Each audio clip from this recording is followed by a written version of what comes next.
Let's learn how to turn on-off notifications while screen mirroring or screen sharing. If notifications annoy you while sharing your screen but you don't know how to turn them off, you don't have to worry anymore. After watching this video, you'll know how to do it. In this video, I will show you how to turn on and also how to turn off notifications while sharing your screen.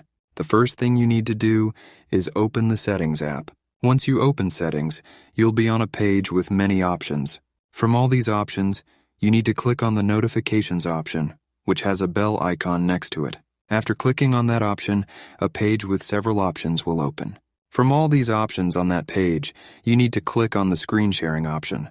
When you click on that option, a page with only one option will open. If you want to receive notifications while sharing your screen, then that option should be turned on. If you don't want to receive notifications, then you need to turn off that option. And that's it. You've successfully turned on or off notifications while sharing your screen. So thanks for watching. See you in the next video.